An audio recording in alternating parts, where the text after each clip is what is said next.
नमस्कार विद्यार्थी मित्रांनो, स्वागत आहे तुम्हा सर्वांचं आर-आर-बी अँड एस-एस-सी एक्झाम पॅटर्न आहे आपल्या यूट्यूब चॅनलवरती। तर विद्यार्थी मित्रांनो, आपण मागील अनेक दिवसापासून जे आहे आर-आर-बी ग्रुप डी साठी specially previous year question paper व त्यासोबतच अतिसंभव प्रश्नपत्रिका आपण सोडवत आहोत, ज्यामधले आपण अनेक भाग आतापर्यंत पाहिलेले आहेत। जर तुम्ही या चॅनलवर नवीन असाल व आतापर्यंत आपले सर्व काही प्रिव्हियस व्हिडिओ पाहिले नसतील तर लगेच तुम्ही डिस्क्रिप्शन बॉक्समध्ये जी आपली आर-आर-बी ग्रुप डी ची स्पेशली प्लेलिस्ट दिलेली आहे, तुम्ही त्यावर क्लिक करून तेथून ते सर्व काही ए टू झेड व्हिडिओ पाहून घ्या, कारण का त्यामधून तुमचा बराच जो अभ्यासक्रम आहे आर-आर-बी ग्रुप डी साठीचा तो कव्हर होणारा असेल आणि जेवढे काही प्रश्न आपण जे कव्हर करत आहोत ते परिपूर्ण तुमच्या सीबीएसई पॅटर्नला अनुसरून आपण ते प्रश्न कव्हर करत आहोत, कारण का जो आर-आर-बी ग्रुप डी चा अभ्यासक्रम आहे तो परिपूर्ण सीबीएसई ला लागू होणारा आहे। त्यामुळे तुम्ही मराठी भाषेमधून जर आर-आर-बी ग्रुप डी ची तयारी करत असाल आणि जर तुम्हाला या परीक्षेमध्ये यश मिळवायचं असेल तर तुम्हाला आपले व्हिडिओ अतिशय फायदेशीर असणारे असतील आणि परिपूर्ण सीबीएसई ला ते काही कव्हर करणार असल्यामुळे तुमचा त्यामुळे अभ्यासक्रम देखील कव्हर होणारा असेल। चला मग पाहू आपण आजच्या व्हिडिओमधले जनरल सायन्स मधील काही आपण अतिशय महत्त्वपूर्ण प्रश्न, आणि हे प्रश्न जे आहेत थोडक्यात 2018 साली झालेल्या ग्रुप डी च्या परीक्षेमध्ये विचारण्यात आलेले हे सर्व काही प्रश्न आहेत। त्यामुळे यावरून तुम्हाला एक आकलन देखील करता येईल की येणारी जी तुमची ग्रुप डी ची परीक्षा आहे त्यामध्ये नेमकं कोणत्या प्रकारचे प्रश्न येणारे असतील। तर थोडक्यामध्ये प्रश्न असा विचारण्यात आलेला होता, जो की प्रश्न पहिला, खालीलपैकी कोणते न्यूटनच्या गतीच्या तिसऱ्या नियमाचे उदाहरण आहे यापैकी? तर याचं उत्तर आहे ऑप्शन नंबर ड, जे की रॉकेट लॉन्च करणे हे जे आहे थोडक्यात न्यूटनच्या गतीच्या तिसऱ्या नियमाचं उदाहरण आहे। ऑप्शन नंबर ड या प्रश्नाचं जे की उत्तर होतं। त्यानंतरचा पुढील प्रश्न जो की 2 असा होता, एखाद्या वस्तूवर कार्य करणाऱ्या गुरुत्व बलाला डॅशच्या स्वरूपामध्ये ओळखले जाते, तर कशाच्या स्वरूपात ओळखले जाते? तर याचं जे उत्तर होतं ते होतं जे की ऑप्शन नंबर डी, जे की भारच्या स्वरूपामध्ये ओळखलं जातं। त्यानंतरचा पुढील प्रश्न जो की प्रश्न तिसरा आहे, खालीलपैकी कशाच्या उपस्थितीमध्ये वनस्पतीमध्ये लवचिकता आढळते? तर जी लवचिकता आहे ती कशाच्या उपस्थितीमध्ये आढळते जे की वनस्पतीमध्ये?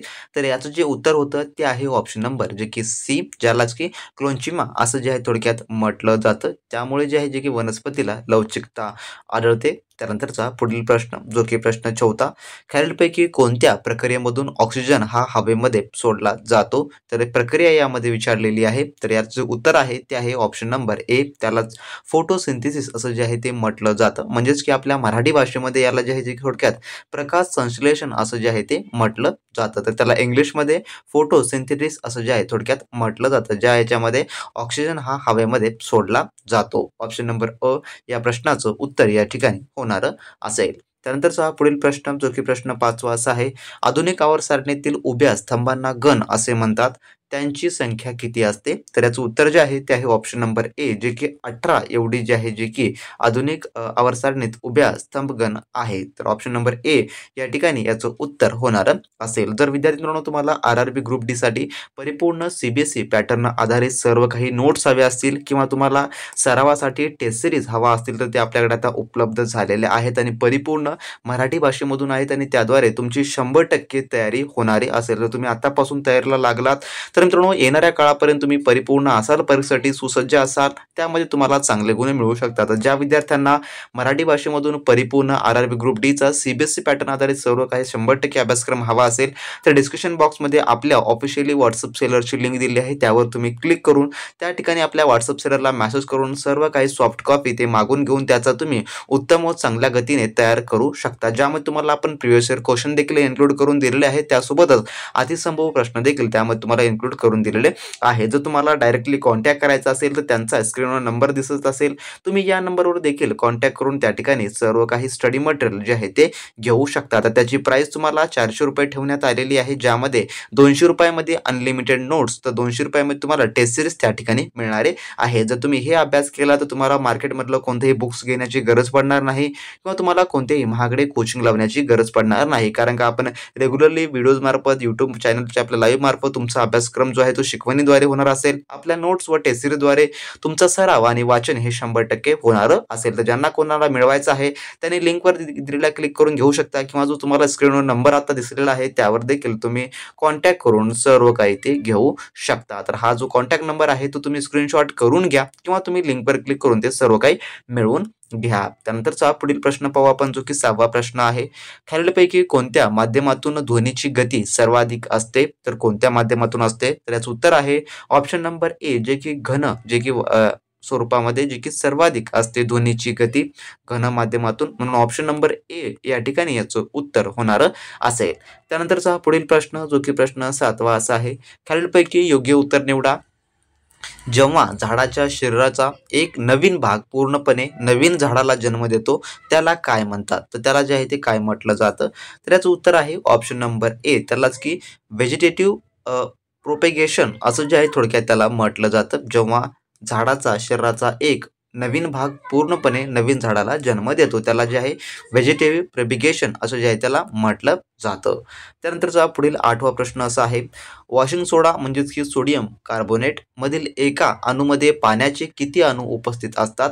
तर याचं जे उत्तर आहे ते आहे ऑप्शन नंबर बी, जे की 10 जे की अणू उपस्थित असतात. तर थोडक्यात हे प्रश्न तुम्ही पाहून घ्या कोणत्या स्वरूपाचे प्रश्न आहेत, जे की 2018ला विचारण्यात आलेली होती.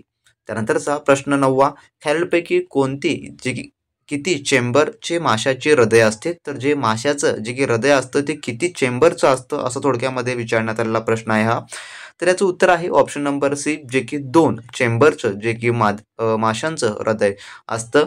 त्यानंतरचा पुढील प्रश्न 10वा. लेन्स तयार करण्यासाठी खालीलपैकी कशाचा उपयोग करत नाहीत? तर नाहीत असं म्हटलेलं आहे. तर याचं उत्तर आहे ऑप्शन नंबर सी, जे की मातीचा जो की उपयोग करत नाहीत. त्यानंतरचा प्रश्न 11वा. एक व्यक्ती 2 सेकंदमध्ये 1000 जूलचे काम करतो, तर त्याच्याद्वारे खर्च केलेली ऊर्जा जे की डॅश होते. तर हे जे प्रश्न आहे थोडक्यामध्ये जे आपले काही सामान्य विज्ञानमधले जे काही सूत्र असतात त्यांना जो आहे अनुसरून याचं उत्तर आपल्याला काढावं लागतं. तर या प्रकारची आपण संपूर्ण माहिती आपल्या नोट्समध्ये कव्हर करून दिलेली आहे. जे कोणी विद्यार्थी मिळवतील त्यांना जे आहे त्या ठिकाणी सर्व याचं उतारा किंवा स्वरूप जे की कळणार असेल. तर याचं उत्तर जे आहे थोडक्यामध्ये ते आहे ऑप्शन नंबर डी, जे की 500 वॅट होईल. त्यानंतरचा पुढील प्रश्न आपला, जो की प्रश्न 12वा. धातूंच्या विद्युत प्रतिरोधकाचा योग्य क्रम ओळखा. तर जो धातूचे विद्युत प्रतिरोधक असतात त्यांचा जो योग्य क्रम आहे जो की ओळखायला सांगितलेलं होतं. तर याचं उत्तर जे आहे ते आहे ऑप्शन नंबर डी, जे की ह्या प्रकारचा जो की योग्य क्रम या ठिकाणी होणारा असेल विद्युत प्रतिरोधकाचा, म्हणून ऑप्शन नंबर ड या ठिकाणी याचं उत्तर होणार असेल. त्यानंतरचा प्रश्न आपला 13वा. जर्मेनियम, आर्सेनिक, सेलेनियम आणि ब्रोमिनचा अणूमध्ये डॅश कक्षा असतात, जे की कक्षा असतात. तर याचे उत्तर आहे ते आहे ऑप्शन नंबर थोडक्यामध्ये सी, जे की 4 कक्षा असतात. जर्मेनियम, आर्सेनियम आणि सेलेनियम आणि ब्रोमिनियमच्या अणूमध्ये 4 कक्षा असतात असं थोडक्यात त्याचं उत्तर होणार असेल. त्यानंतरचा आपला पुढील प्रश्न असा आहे, जो की प्रश्न 14वा.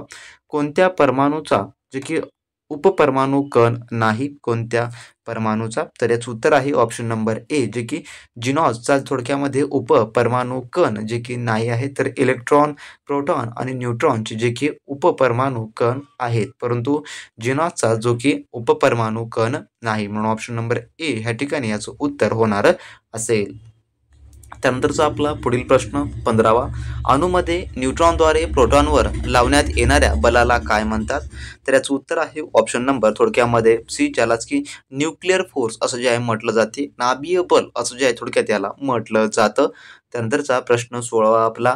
वनस्पतीच्या शरीरातील पेशींनी बनलेल्या कोणत्या भाग त्यांना कठोर आणि दृढ करतो? तर याचं उत्तर जे आहे ते आहे ऑप्शन नंबर बी, ज्यालाच की आपण सेक्लेना कायझा असं जे आहे थोडक्यात म्हटलं जातं. ऑप्शन नंबर ब या ठिकाणी याचं उत्तर होणार असेल. त्यानंतरचा प्रश्न आपला 17वा. मानवामध्ये मिळणाऱ्या प्लेसेंटा ऊतीद्वारा खालीलपैकी कोणते काम केले जाते? तर याचं उत्तर आहे ऑप्शन नंबर थोडक्यात ए, जे की गर्भापासून अपशिष्ट बाहेर काढणे आणि गर्भाला पोषण प्रदान करणे हे जे आहे थोडक्यामध्ये या ऊतीद्वारे केले जाणारं काम आहे, म्हणून ऑप्शन नंबर अ या ठिकाणी या प्रश्नाचं उत्तर होणार असेल. तर तुम्ही जसं हे प्रश्न पाहत असाल यामध्ये आपल्याला स्टेट बोर्डचा एकही प्रश्न मिळता जुळता दिसणारा नसेल, कारण का स्टेट बोर्डचा आपल्या सामान्य विज्ञानचा अभ्यासक्रम हा त्याचा जो परिपूर्ण भाग आहे तो फार कमी लेवलचा असतो, परंतु CBSE मध्ये अतिशय डीप लेवल पद्धतीनं सर्व काही सायन्स कव्हर केलेलं असतं. त्यामुळे त्यामधून येणारे हे सर्व काही प्रश्न आहेत आणि आपल्या नोट्समध्ये आपण स्टेट बोर्ड आणि CBSE दोन्हीचंही कॉम्बिनेशन करून तुम्हाला ते त्या ठिकाणी उपलब्ध करून दिलं जाणार आहे आणि नोट्स आपले जे आहेत थोडक्यात अनलिमिटेड आपण ठेवलेले आहेत. म्हणजेच की येणाऱ्या काळामध्ये जेवढे काही नोट्स उपलब्ध होणारे असतील तुम्हाला फक्त ₹200 प्राईजमध्ये सर्व काही त्या ठिकाणी अप टू डेट सेंड केलं जाणार असेल. त्यामुळे जर आपली टेस्ट सिरीज आणि तुम्ही नोट्स घेतला तर त्याचा तुमचा परिपूर्ण अभ्यासक्रम त्यामधून कव्हर होणारा असेल. त्यानंतरचा पुढील प्रश्न जो की 18वा असा आहे, रक्तामध्ये शुगरच्या स्तरामध्ये वृद्धी झाल्याचे खालीलपैकी कशाच्या कोशिकाद्वारे ओळखू येते? तर याचं उत्तर जे आहे ते आहे ऑप्शन नंबर जे की ए अन्नाशय यामुळे जे आहे थोडक्यामध्ये या कोशिकाद्वारे जे की ओळखू येते रक्तामध्ये शुगरच्या स्तरामध्ये वृद्धी झाल्यास. ऑप्शन नंबर ए या ठिकाणी याचं उत्तर होणार असेल. त्यानंतरचा प्रश्न आपला 19वा असा आहे, मधमाशीच्या दंशाच्या जागेवर उपाय म्हणून डॅशचा उपयोग केला जातो तर कशाचा? तर याचं उत्तर आहे ऑप्शन नंबर ब म्हणजेच की बेकिंग सोड्याचा वापर हा केला जातो. त्यानंतरचा 20वा प्रश्न, जपानी इन्सेफेलायटिसचा फैलाव खालीलपैकी कशाच्याद्वारे होतो? तर याचं उत्तर आहे ऑप्शन नंबर डी जे की डासाद्वारे जे आहे थोडक्यामध्ये होतो जपानी इन्सेफेलाइट्सचा फैलाव. त्यानंतरचा प्रश्न आपला 21वा, खालीलपैकी कोणते एन्झाईम आहे? तर याचं उत्तर जे आहे ते आहे ऑप्शन नंबर थोडक्यामध्ये सी जे की ट्रान्स्पिन हे जे आहे थोडक्यामध्ये एन्झाईम आहे. ऑप्शन नंबर सी ह्या ठिकाणी या प्रश्नाचं उत्तर होणार असेल. त्यानंतरचा प्रश्न 22वा आपला, खालीलपैकी कोणता किंवा कोणते भौतिक परिवर्तन ज्याला आपण फिजिकल चार्ज आहे असं जे आहे थोडक्यात म्हणतात तर याचं उत्तर जे आहे ते आहे ऑप्शन नंबर सी जे की कार्बन डायऑक्साईडचे पाण्यात विरघळणे हे जे आहे थोडक्यात फिजिकल चार्ज आहे. त्यानंतरचा प्रश्न 23वा, खालीलपैकी कोणत्या खनिजामध्ये ऑक्सिजन आढळत नाही? तर याचं उत्तर आहे ऑप्शन नंबर जे की सी ज्याला पायराइट असं जे आहे ते म्हटलं जातं यामध्ये जे की ऑक्सिजन आढळत नाही. त्यानंतरचा पुढील प्रश्न जो की 24वा प्रश्न आहे, पार्क हे कशाचे मोजमापाचे एकक आहे? तर याचं जे उत्तर आहे ते आहे ऑप्शन नंबर थोडक्यामध्ये बी जे की खगोलीय अंतराचे ज्याला ॲस्ट्रॉनॉमिकल डिस्टन्स असं जे आहे थोडक्यात म्हटलं जातं तर या मोजमापाचे एकक आहे. त्यानंतरचा 25वा प्रश्न आपल्या, पिसळलेल्या कुत्रा चावल्यास खालीलपैकी कोणता रोग होतो? तर याचं उत्तर जे आहे ते आहे ऑप्शन नंबर जे की सी ज्याला हायड्रोफोबिया असं जे आहे म्हटलं जातं आणि हे जे आहे जे की पिसळलेल्या कुत्रा चावल्यामुळे होत असतो म्हणून ऑप्शन नंबर सी या ठिकाणी याचं उत्तर होणार असेल. त्यानंतरचा प्रश्न 26वा, खालीलपैकी कोणते विटॅमिन हे स्वयंपाक घरात जे की असताना नष्ट होते जे की ड्युरिंग कुकिंग स्वयंपाक करते वेळेस? तर याचं जे उत्तर आहे ते आहे ऑप्शन नंबर जे की सी जे की विटॅमिन क हे जे आहे जे की उकळत्या पाण्यामध्ये हे नष्ट होऊन जातं किंवा गरम पाण्यामध्ये हे विटॅमिन नष्ट होतं म्हणून विटॅमिन क हे याचं उत्तर होणार असेल. तर हा प्रश्न जे आहे अनेक वेळेस आपल्या स्टेट बोर्डच्या सरळ सेवा भरतीमध्ये देखील विचारण्यात आलेला प्रश्न आहे आणि कॉमनशी गोष्ट आहे ग्रुप डी मध्ये देखील तुम्हाला हा विचारला जाऊ शकतो. त्यानंतर प्रश्न 27वा, विषाणूच्या वैशिष्ट्याबद्दल खालीलपैकी कोणते विधान तपासा आणि योग्य उत्तर निवडा? तर याचं उत्तर आहे थोडक्यात ऑप्शन नंबर जे की बी त्यांची संख्या ही केवळ होस्टमध्ये वाढते हे जे आहे याचं उत्तर होणार असेल. त्यानंतर 28वा प्रश्न, जीवाणू म्हणजेच की बॅक्टेरिया हे नायट्रोजनच्या कंपाऊंडमध्ये रूपांतरित करतात त्यास डॅश असे म्हणतात काय म्हटलं जातं? तर याचं उत्तर आहे ऑप्शन नंबर सी ज्यालाच की नायट्रोजेनेशन असे जे आहे थोडक्यात त्याला म्हटलं जातं या कन्व्हर्जेशनच्या प्रक्रियेला नायट्रोजेनेशन. ऑप्शन नंबर सी या ठिकाणी याचं उत्तर होणार असेल. त्यानंतरचा पुढील आपला 30वा प्रश्न, एखाद्या व्यक्तीचे डोळे हे काळे निळसर ब्राऊन असतात हे त्याच्या डॅश मधील रंगद्रव्यावर आधारित असते? तर याचं उत्तर आहे ऑप्शन नंबर जे की सी जे की बाहुलीमधील रंगद्रव्यावर जे की आधारित असते जे की आपल्या डोळ्यामध्ये जी बाहुली असते जो आपण काळा ठिपका त्याला असं आपल्या डोळ्यामध्ये असतो त्याला बाहुली असं जे आहे थोडक्यात संबोधलं जातं.